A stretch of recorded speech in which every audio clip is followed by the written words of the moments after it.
Il est 8h, bienvenue. Votre matinale info continue jusqu'à 9h avec Nikos Aliagas. Content de vous retrouver, mon cher David Doucan. Pareillement, Nikos, bonjour à tous. Toute l'actualité du jour avec vous ce matin. C'est un document qu'Europe 1 a pu consulter, un rapport de police après la manifestation parisienne de samedi. Et vous allez découvrir le parcours d'un casseur particulièrement violent dans les rues de la capitale. Les moniteurs d'auto-école sont en colère. Ils redoutent une réforme du permis de conduire. Rassemblement sur le périphérique parisien ce matin et manifestation dans plusieurs villes de France. Et à un peu plus de 24 heures du choc, Manchester United PSG en Ligue des Champions. Les malheurs des uns font le bonheur des autres. Les supporters mancuniens se réjouissent des blessures parisiennes. Reportage à suivre. Et à 8h12, Vincent Herouette, la grande manifestation de la droite et de l'extrême droite à Madrid, en présence d'un certain Manuel Valls. Et à 8h15, Audrey Crespo-Marat y reçoit Éric Woerth, le président Les Républicains de la Commission des Finances à l'Assemblée nationale. Europe 1. Les samedis passent et se ressemblent, les manifestations de Gilets jaunes. Et chaque semaine, il y a de la casse à Paris et en région. Europe 1 a pu consulter un document. Il s'agit d'un rapport de police. Les fonctionnaires ont suivi un casseur toute la journée de samedi dans les rues de la capitale avant de finir par l'interpeller. Récits et informations signé Salomé Legrand. Son périple commence boulevard Saint-Michel quand le jeune homme de 25 ans sort un marteau de son sac à dos pour s'attaquer à la vitrine d'une banque. Il est presque 14h30. Il porte un gilet jaune sur une tenue entièrement noire, un masque et des lunettes de protection.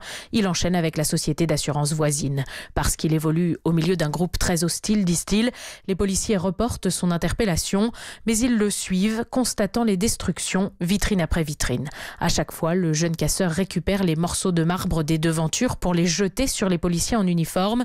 Il s'en prend également à plusieurs voitures, une Porsche incendiée, des BMW ou encore tous les modèles d'exposition d'une concession Renault. Il attaque également tour à tour une voiture de police, un véhicule de patrouille Sentinelle et un fourgon de l'administration pénitentiaire.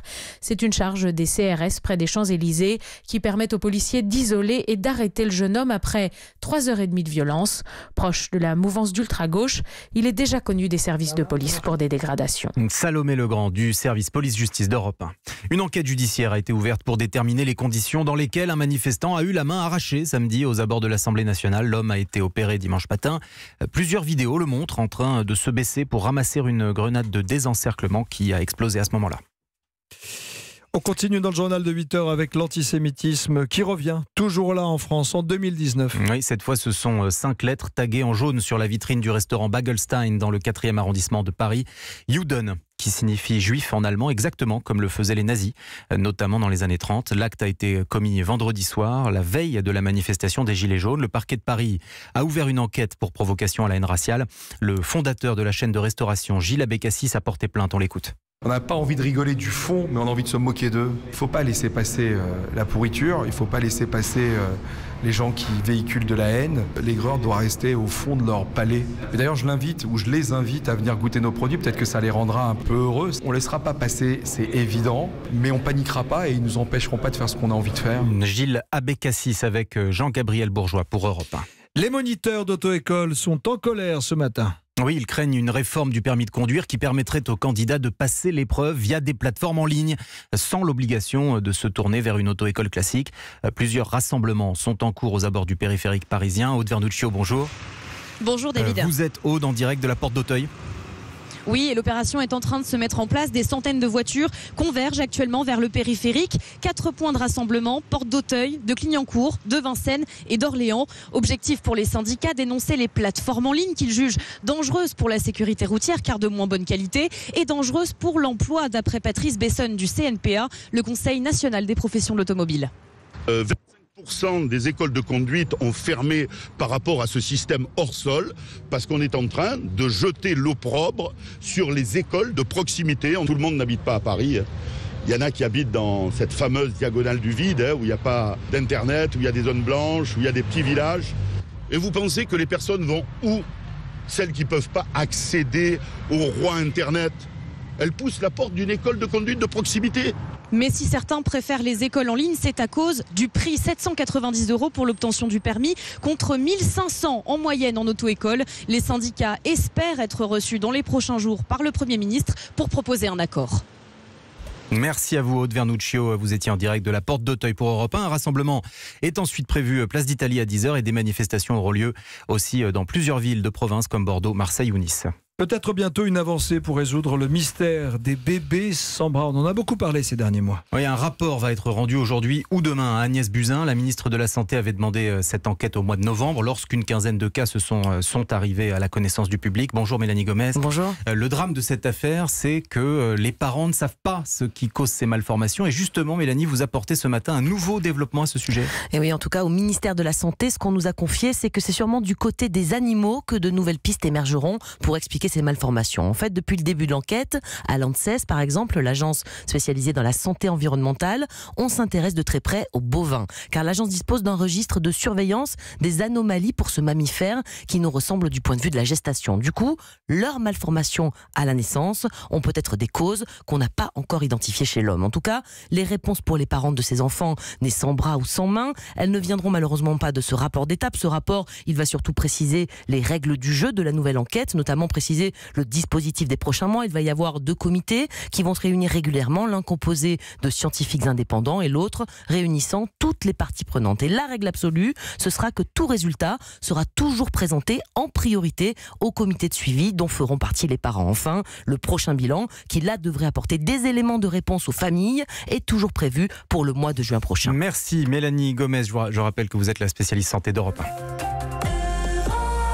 La suite du journal avec David Doucan et l'offensive de l'alliance arabo-kurde contre l'État islamique, et les derniers bastions sont en train de tomber. Oui, avec une conséquence, les cadres de l'État islamique pourraient, pour sauver leur vie, accepter de négocier des libérations d'otages. C'est ce qu'évoque le journal britannique Times. Parmi les occidentaux détenus, il y a Paolo Dalloglio, un prêtre italien enlevé il y a près de 6 ans. Jean-Sébastien Soldaini. Le père jésuite Paolo Dalloglio disparaît à Raqqa en juillet 2013, enlevé alors qu'il tente de rencontrer Abou Bakr al-Baghdadi, futur chef de Daesh. Depuis cet enlèvement, aucune preuve de vie n'a été rendue publique. Des rumeurs ont même circulé sur sa mort, mais désormais, le Times cite un porte-parole de combattants qui encercle Daesh. Le père Paolo pourrait être en vie, dit-il. De quoi relancer l'espoir chez son ami, le cardinal Mario Zenari, représentant du Saint-Siège en Syrie. Si la nouvelle est vraie, ça serait la plus belle nouvelle. L'espoir n'était jamais mort. Mais vous savez, plus le temps passe, tout ce que l'on connaît, on a vécu ce calvaire. Aucune information concrète, dit-il, ni sur l'infirmière néo-zélandaise de la Croix-Rouge dont l'identité est tenue secrète, ni sur John Cantley, journaliste britannique qui, au cours de sa captivité, a lui-même participé à des reportages de propagande de Daesh. Une dernière vidéo le montre amaigri en 2016 à Mossoul. Depuis, plus rien, à part ces récentes rumeurs qui feraient de ces 3 otages la dernière monnaie d'échange des djihadistes. Jean-Sébastien Soldaini pour Europe 1. Et le stress qui commence à monter pour les supporters du Paris Saint-Germain. Et oui, demain soir, c'est le choc à Manchester United en 8e de finale de la Ligue des Champions. Sauf que les blessures se multiplient côté parisien. Neymar, bien sûr, mais Cavani, Meunier aussi. Voilà qui fait le bonheur des supporters mancuniens. Reportage à Manchester, Julien Froment. Sur le parvis de l'imposant stade d'Old Trafford, les supporters de Manchester United affichent un large sourire. Ce supporter venu exprès d'Équateur apprend par exemple le forfait de l'attaquant parisien Edinson Cavani.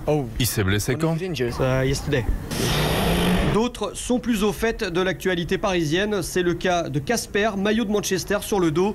Il s'amuse à énumérer les soucis du club parisien. Je pense que Manchester a plus de chances de gagner car Cavani ne joue pas, Neymar ne joue pas et j'ai entendu parler de la situation de Rabiot. C'est pas bon pour Paris car ils n'ont pas de milieu de terrain. Si je devais jouer de l'argent, je parierais sur United. Avec l'absence également du Belge Thomas Meunier et un Marco Verratti loin d'être à 100%, ce jeune supporter se met à rêver d'un score fleuve pour Manchester United. 1000-0. 2-1. Pogba et Rashford. Et une statistique qui ne devrait pas rassurer le Paris Saint-Germain. En 13 matchs, aucun club français n'est parvenu à l'emporter au Théâtre des Rêves d'Old Trafford. Manchester, Julien Froment, Europe 1. Et je vous emmène maintenant à Los Angeles où Allez, Paris. Oui, d'accord, Nico. Votre soutien est enregistré. C'est quand même une équipe française, il faut la soutenir. Bien sûr, en Ligue des Champions, on soutient les clubs français. Voilà. C'est un classique. On va à Los Angeles ? Oui, absolument. Les Grammy Awards se tenaient cette nuit. Ce sont les Oscars de la musique. On soutient Lyon aussi. Bah voilà, oui, exactement. Voilà. Les clubs français, c'est bien ce que je dis. Exact. Bon, est-ce qu'on va à Los Angeles? Il n'y a pas de chanteur français au Grammy cette année. Les Grammy Awards, ce sont les Oscars de la musique. Ça se tenait à Los Angeles cette nuit. Album de l'année pour la chanteuse country Casey Musgraves. Meilleur morceau de rap, God's Plan pour Drake. Yes. 3 récompenses pour Lady Gaga, dont 2 pour Shallow. Le titre tiré de la bande originale du film A Star Is Born, et chanson de l'année This Is America, vous noterez mon accent quand même, très bon, de Childish Gambino. Bravo. qui critique les dérives de la société américaine. Écoutez.